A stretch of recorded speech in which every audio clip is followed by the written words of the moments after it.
Hello, everyone. I'm Tony Diaz, and I'm honored to present our annual Treasurer's Report. As our Leadership Council's treasurer this past year, I first want to thank Reverend Alice Reed for the tremendous and amazing work she did as treasurer for the previous 4 years. She was the right person at the right time, wearing many hats during a time of great transition. She left me big shoes to fill and has been so supportive in helping me tie the laces of being our current treasurer. Thanks again, Alice. So today, I, along with Finance Director Ty Minkler, will present the state of finances for the Centers of Spiritual Living.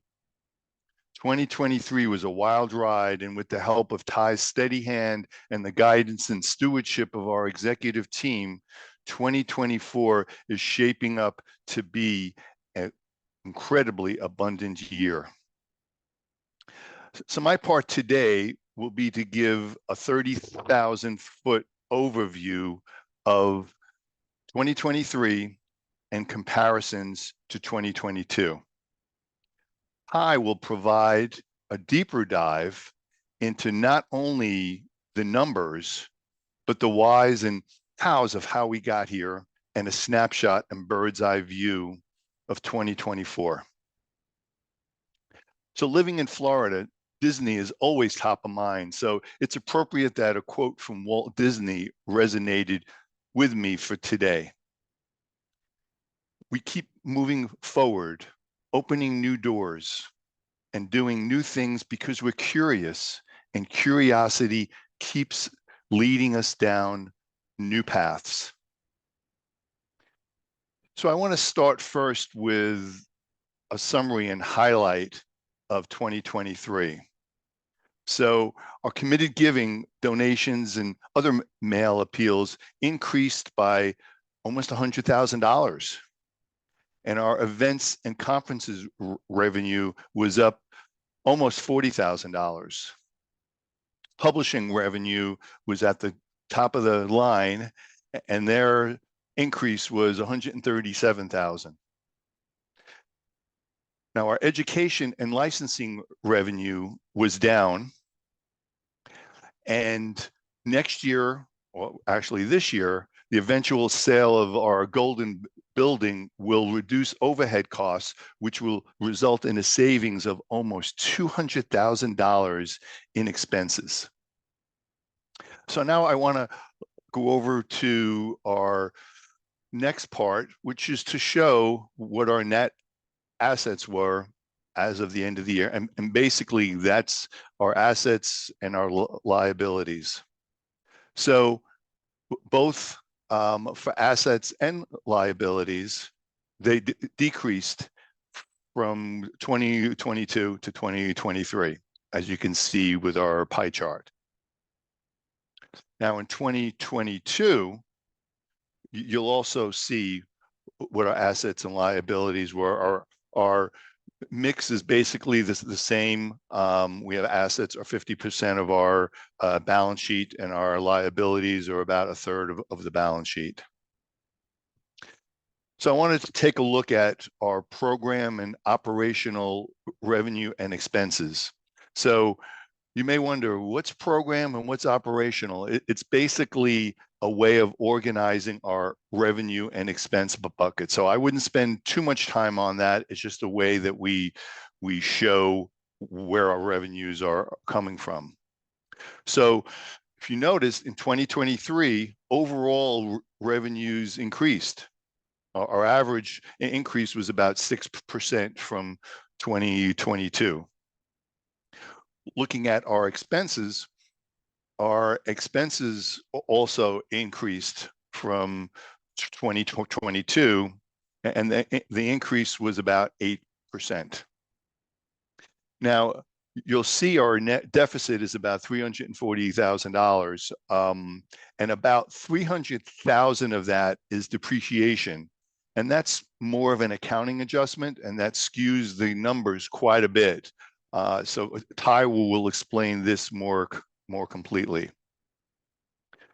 So looking at our program and operational revenue, you'll notice both program and operations contributed equally to the total revenue for 2023, which is about $3.9 million. Our three largest revenue sources were committed giving with 29%, publishing at 21%, and field services had 12%.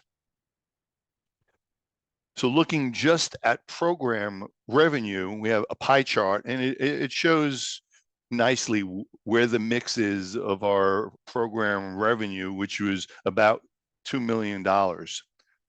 Again, program revenue increased 6% from last year.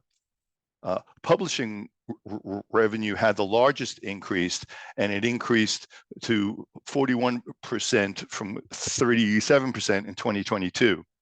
Field services revenue increased to 24% from 17% from last year. And convention and events revenue increased from 8% last year to 12% this year. So in our development and operational revenue part, and that'll be our next slide, that increased almost 7% in total from 2022. And you can see all the breakouts there, with center community giving is the biggest part of that part of our income statement. So this year, community giving was 58%, and that was a decrease from last year of 67%. On the other hand, individual giving increased in 2023 to 15% from 11% in 2022. So let's take a look at our expenses side for program and operational expenses, and you'll see the breakout there. Our program expenses are 70% of our total program and operational expenses. And again, in 2023, that part of our income statement increased by almost 8%. So just looking at our program expenses, you'll see the pie chart there of how all of the expenses were allocated. So field services increased a total of 25% of program expenses in 2023 from 15% from 2022. So that was a big increase. Education expenses increased to 27% 2023 from only 11% in 2022. Now, a lot of these percent changes in the different departments were from a change in how expenses were allocated to departments, and that affected things. That's more of an accounting process, but it does change how we allocate our expenses to the different departments. So as Walt Disney's quote earlier spoke to, 2023 was filled with new doors and new paths with new things. And much of that you've just seen involving our finances. There were many new doors with new paths and new things in 2023 with the Finance and Accounting Department. As treasurer of our leadership council, I witnessed a massive transformation from the many changes in 2022 to stability and innovation as 2023 ended. Much of the credit goes to the finance director, Ty Mickler, and his staff. Shortly, Ty will tell you more about our organization's financial help with the many changes that were instituted in 2023. I also wanted to have a big shout out and a thank you to our finance committee that each month we get together and helps me review our financial reports and are amazing stewards of our financial status of this organization. And finally, I want to thank you for the privilege to serve as your treasurer. If you have any questions, I'll be here all week and would be happy to help you in any way I can. Just stop me and we'll spend some time together. So now I'll hand things over to our finance director, Ty Minkler.